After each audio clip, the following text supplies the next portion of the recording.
when the whole matter came up, the big question that some journalists were asking, a section of the Ghanaians were asking, was what was in it for Ghana?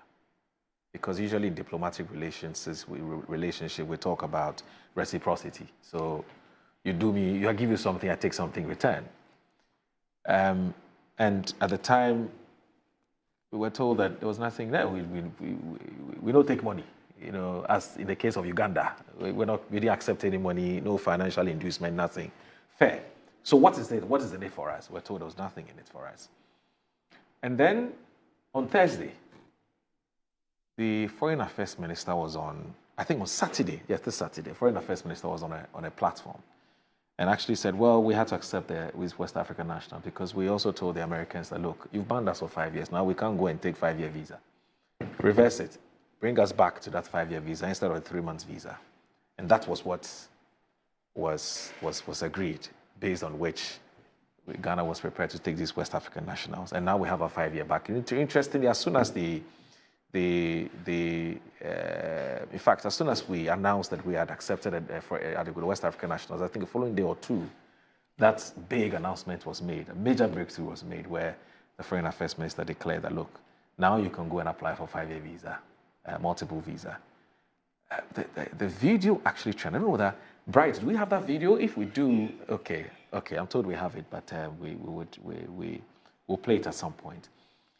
Okay, so what do you make, first of all these issues, what this talk about us accepting West African nationals and whether it was a good idea or bad idea, especially looking at the Gitmo 2 matter, where Parliament was, you know, where the Supreme Court, was it the Supreme Court or the High Court, was very categorical that any time you're accepting foreigners here, you have to go and inform Parliament for Parliament to say, go ahead and do it before. You know, I don't know what you make of all that debate that came up. I'm sure you were in Venezuela at the time. No, it started before I left Sure. Caracas, All right. you know. But, Mo, let's start it this way. Okay. Ghana should not be the dumping ground for any country anywhere in the world. And it doesn't matter whether what is being dumped are ex-occupants of the Guantanamo Bay prison,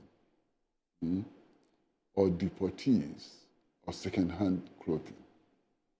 Ghana should not become anybody's dumping ground. And that's a principle we should uphold. You understand? We should conduct international relations in a manner which raises our dignity, upholds our dignity. First and foremost, our dignity as a people. You understand? When you begin to conduct international relations, you know, in the same manner that things are prostituted, then there's a problem with foreign policy. You understand? So there should be a principled stand. Avoid dumping, and every nation that we deal with, every authority that we deal with in the world must understand that our dignity as a people cannot be sacrificed for any other thing. This is the basis upon which I think we should conduct foreign policy. This whole idea that, in diplomacy, you give something to get something and so on is annoying in the extreme. You see, it's very annoying in the extreme. Because it seems to suggest that everything is up for sale. Right. Including our dignity, including our fundamental rights and so on. I mean, that's not the kind of foreign policy that Nkrumah and others, you know, conducted. The underlying principle is the protection of national sovereignty. The underlying principle is the protection of national dignity and so on. And it's for this reason that many of us were staunchly opposed to the dumping of ex-occupants of the Guantanamo Bay prison on Ghana. You remember that? Yes. You opposed that very vehemently. So we should have the same principle extending to all. Now, one argument was made, which was that these people who were being deported were West Africans, and that under the ECOWAS protocol, West Africans are free to come to Ghana for a 90-day period. You understand? So, the weakness in that argument is that West Africans who want to take advantage of the ECOWAS protocol and its 90-day, arrangement and so on, ought to do so on their own free will. On their own free will. If they are compelled, by force and so on, it becomes dumping. It becomes complete dumping and so on.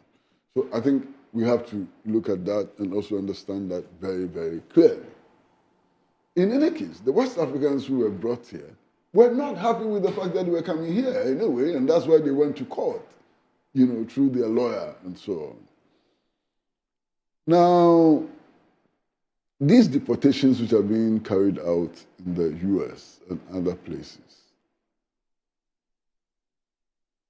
talk to the Africans. They're very unhappy about it. Even talk to African Americans and so on. They're very unhappy about it because some have claimed that there's a tinge of racism. And if that were the case, why would a government like the government of Ghana want to be implicated in this whole thing which is so unsavory, which has led to some abuse of the fundamental rights of US citizens? There's a case of the guy who is actually married to an American citizen, has children by an American woman and so on, who was actually not deported to his own country, but was deported to a third party. And congressmen and so on had to come in and try and get him back into the United States. And so it's messy, you understand? So our government should not be complicit in the violation of the rights of citizens anywhere. The rights of asylum seekers and so on. We should not be complicit. It seems to me that we have not taken a clear principle stand on this matter. And I'm worried about the aesthetics. The aesthetics are not looking good at all. The aesthetics are not looking good. Especially as in the final analysis, we've had to deport them. Okay? And I listened to the lawyer who took the case to court. And the lawyer argues that one of the... That's Oliver, isn't it? Yes. Yes.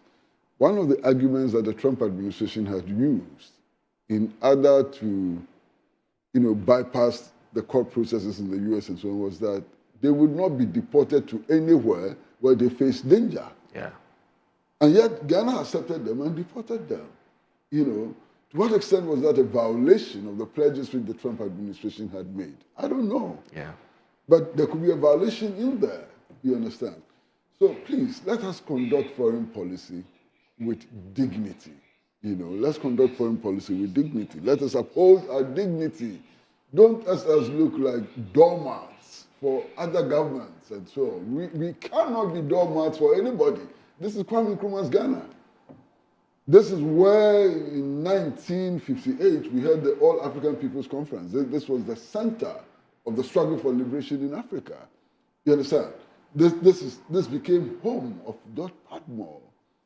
This became a center which attracted Muhammad Ali and Malcolm X and so on. Don't let us destroy that value.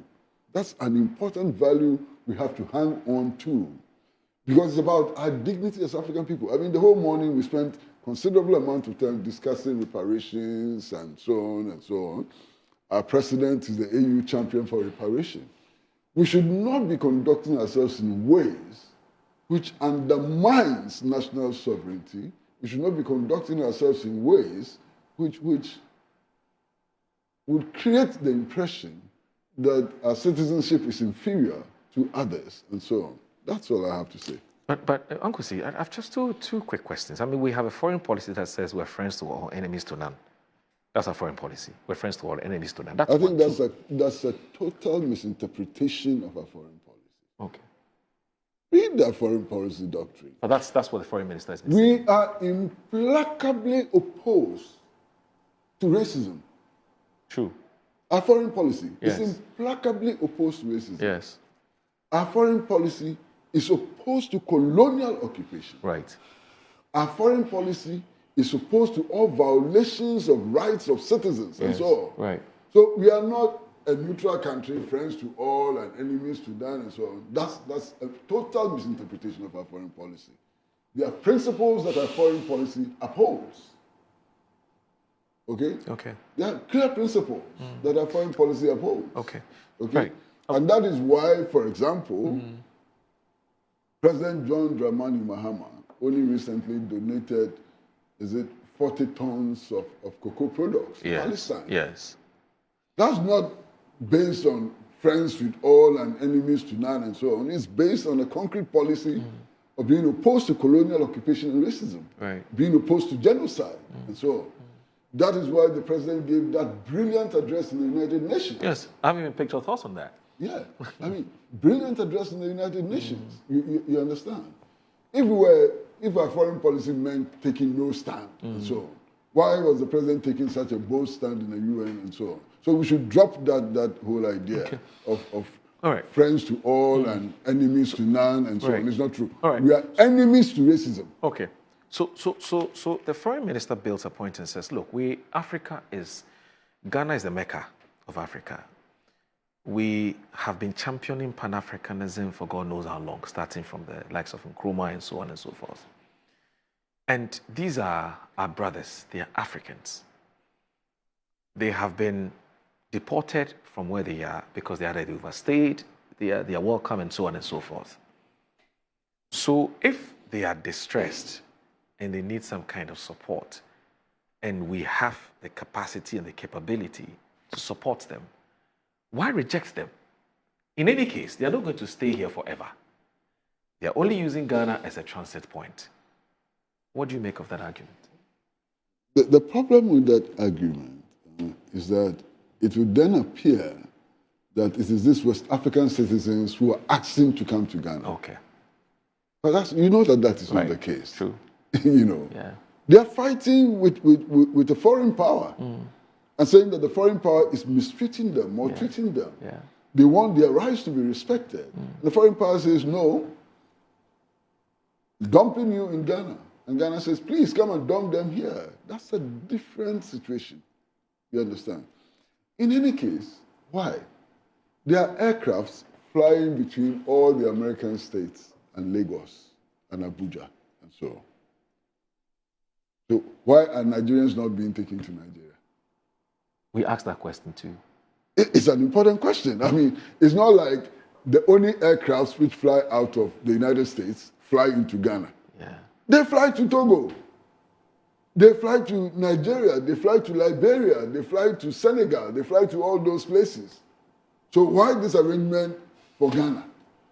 I don't understand it. Maybe you do. No, but it turns out that we agreed to accept or to accommodate these West African nationals because we needed America to reverse this ban on a 5-year visa matter. So, but I've addressed that. I mean, that would sound more like prostitution. Oh. Yeah. But there are many Ghanaians who were not happy with this ban on this 5-year visa thing. So what? So what? But the government is there to set the so do anything. Do anything, even if it undermines your dignity. What do you have against the reversal of the ban? I don't have anything against the reversal of the ban. Yes. What I have something against is prostituting foreign policy. Okay. There are two different things. Look, why? If the United States grants Ghanaians 20 years visa and so on, what do I care? You understand? But my dignity as a Ghanaian ought not to be sacrificed in order for those who want to go to the US for 5-year visa and so on to get their visas. Okay. Our sovereignty cannot be compromised. It should not be compromised under any circumstance. You understand what I'm saying? Okay. Yes.